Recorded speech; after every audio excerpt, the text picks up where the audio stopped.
Now take out your St. Mary and Logan Pass map. I'm going to start at the 6,647-foot Logan Pass. It's at the top of the Going to the Sun Road. For many, this is the highlight of their Glacier trip, so the parking lot fills up early. Consider taking a hiker shuttle or red bus to get here.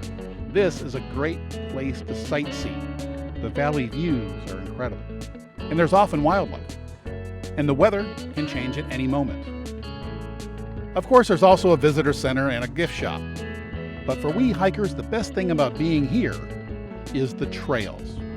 One of the most popular hikes in the park is the Hidden Lake Nature Trail.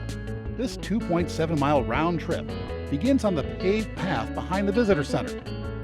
It quickly changes to a raised boardwalk to stay above the snow, which often doesn't melt until late summer. The trail is in an open alpine meadow, which wildlife frequent. I've seen goats, marmots, alpine squirrels, bighorn sheep, and even a grizzly or two. And don't be too surprised if the trail is closed because of too much bear activity. The trail gains a modest 540 feet by the time you reach the Hidden Lake Overlook. And weather can play a big role in how nice it looks. When I did it, well, it only looked okay. This is what it looks like on a nice sunny day. And for those who are interested, it's another mile and 800 or so feet of down to get to the lake. This hike is not on my top 10 list, but if you're not ready for a long hike, this may be the one for you.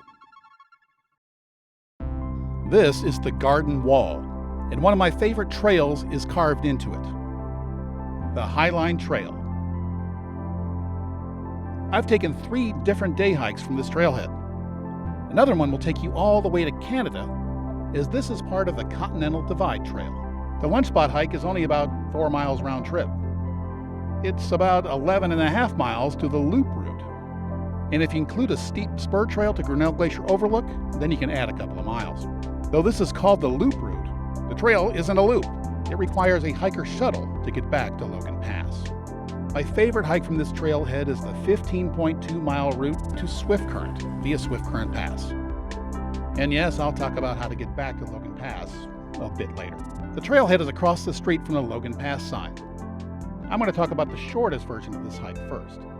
It's a hike out to what I call my lunch spot. There isn't really any official name for it, that's just what I call it. And for those who are interested, this hike is covered in great detail in my Hikers National Park video. The trail starts with a short meander, and then takes a dramatic turn onto a shelf that is carved into the garden wall. And no, it's not really that scary. This is a must-see part of the trail. And remember, you can turn back at any time. You're only on this little shelf for about 5 minutes. Then you're crossing on an alpine meadow, and you're going through a few groves of trees. Hey, Bear. Where, by the way, it's a good idea to make some noise before entering them. My lunch spot is about 2 miles out, and I've got to say they're probably my favorite 2 miles. The cliff, the views, the wildlife, it's all incredible. Just after this grove, the trail is on another shelf, and above the trail there's a little carved out bench. This is my favorite lunch spot. It's right across from the haystack formation, and there's a great view of Heaven's Peak.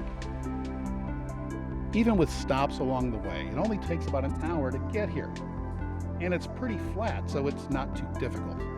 I've done this version of the trail many more times than I've done the others because, well, the others are hard, and they require quite a bit of time and a physical commitment.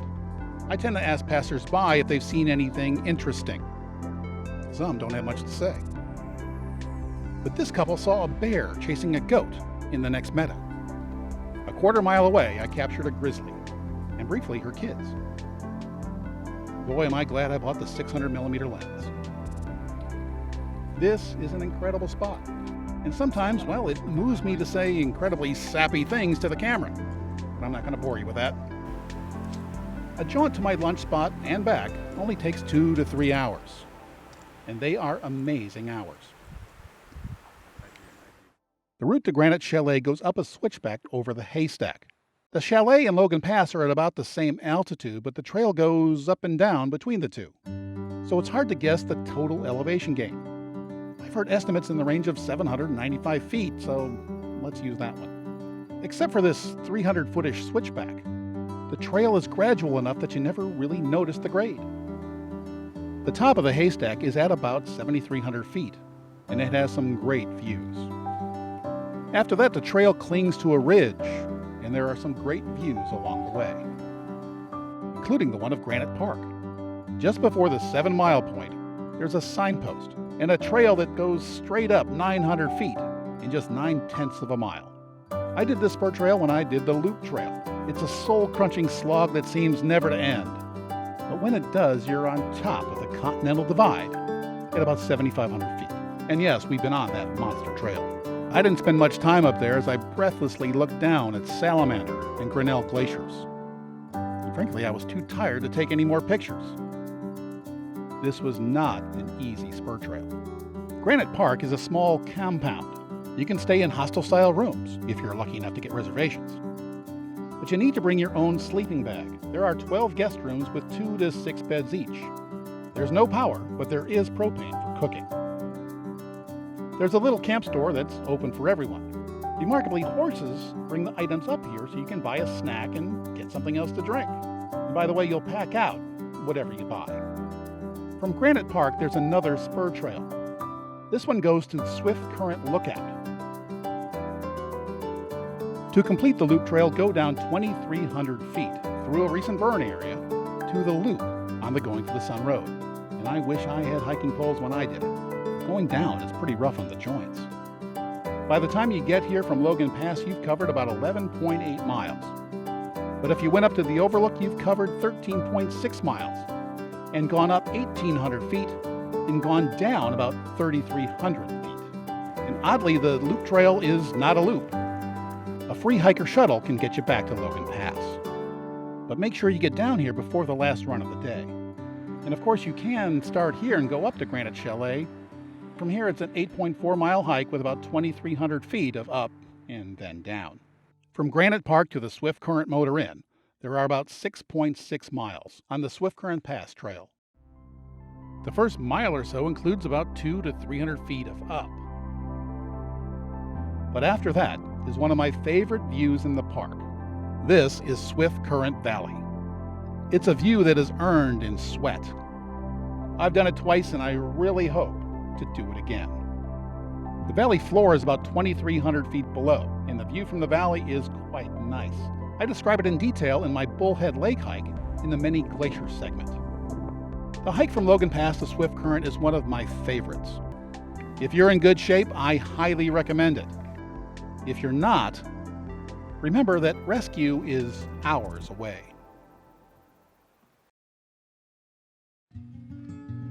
Now that you know what Logan Pass has to offer, it's time to look at some easy hikes on the St. Mary map. There are many places to stop along the Going to the Sun Road, and Sunrift Gorge is one of them. And of course, it has limited parking. But there is a shuttle stop here. There's a trailhead near Sunrift Gorge that connects to a few short trails that lead to 3 waterfalls. One goes all the way to Gunsight Pass. Much of this area burned in 2015, drastically changing the view. This Google Maps view shows the extent of the burn area. Of course, in the years to come, these dead strands of trees will become excellent fuel in an inevitable dry year to come. The gorge is on the north side of the road. The trail to the falls drops below the road on the south side. Following the signs is important here, because you want to make sure you end up where you started. Bering Falls is just about 1/3 of a mile away. The trail drops about 250 feet along a tree-lined creek. It's a nice waterfall, especially on a hot day. But I like to do hikes like these on cloudy days so that the water doesn't get overexposed when I'm taking pictures. The second fall is just about 1.5 miles down the trail. It's less than a mile from its own trailhead. This is St. Mary Falls. Its 2 tiers can look quite different depending on how much water is flowing over them. There's a nice view from the bridge.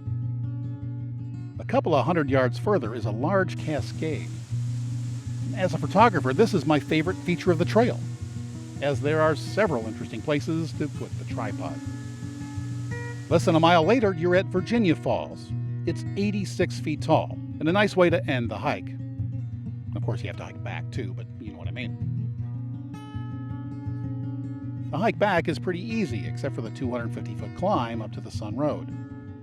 But there are a couple of routes back to the road, and they end up in different places.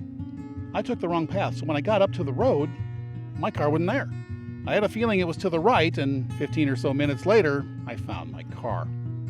From Sunrift Gorge, you can also join the Sun Point Nature Trail, which follows the St. Mary Lake shoreline. But there's another way to walk this nature trail, and it's even shorter, and it has much more parking. The trailhead is near the St. Mary Boat Dock. It's a short 1.4 miles out and back, with lovely views of the lake and surrounding mountains. This is a short, flat walk that just about anyone can handle. Early in the morning, wildlife like to come here to get a drink, so you never know what you might see. One time I saw this sign near the parking lot. I've never seen a mountain lion, and frankly I don't want to, especially since I often hike alone, which of course is a very bad idea. One of the longer hikes on the St. Mary map is the 12.4-mile round-trip hike to Gunsight Lake. It has only about 500 feet of down and then up. But if you want to add another 6 miles and another 1,700 feet of up, you can take it all the way to Gunsight Pass. You can get to it from the Falls Trail I just showed you, but it's a bit shorter from the Jackson Glacier overlook. The beginning of the trail goes down through the trees about 500 feet, and I was glad I had bear spray. Eventually, the trail opens up on one side, and there's a view of Jackson Glacier. There's also a little spur trail leading to Florence Falls. Unfortunately, I didn't know this spur trail even existed at the time, so I didn't take it. But you won't have that problem. The bridge and the falls are clearly the highlight of this trail. Without them, this trail is not on my to-do list. I've only done it once, and frankly, I don't plan on doing it again. It's a lot of work for only an okay view of the lake. But that's just my opinion.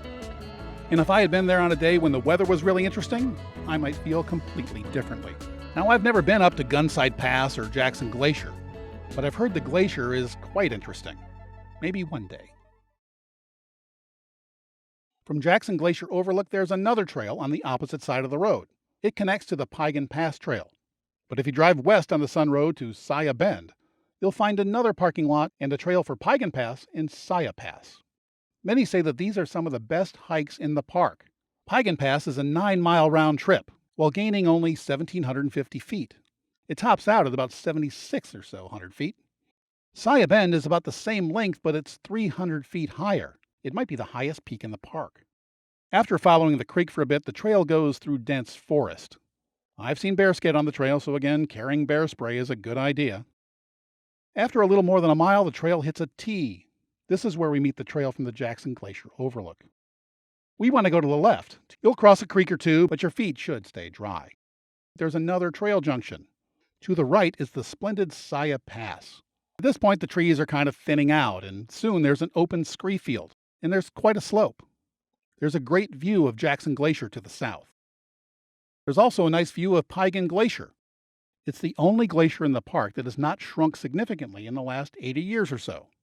And while you're crossing the scree field, don't be surprised if you feel a bit strange.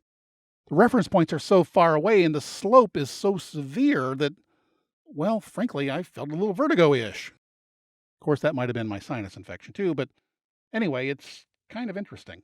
From here, it's only a few more minutes to the pass. It's a nice place to stop and rest and just kind of take in the view. And for me, it was quite quiet. I only saw 2 or 3 other hikers when I was here. And you can hike from here all the way down to Many Glacier, but that's not for me. I stopped and took in the view at the saddle just above a small lake before heading back down. It was rather nice up there. From here, you can take a trail all the way to Many Glacier. Well, that's about all I have to say about the trails on the St. Mary map. I think you'll agree that there are some spectacular trails here, and some of them are on my must-do list. They provide access to amazing viewpoints, high mountain passes, and roaring waterfalls. And it's hard to do them all in one trip, and that's why I keep coming back.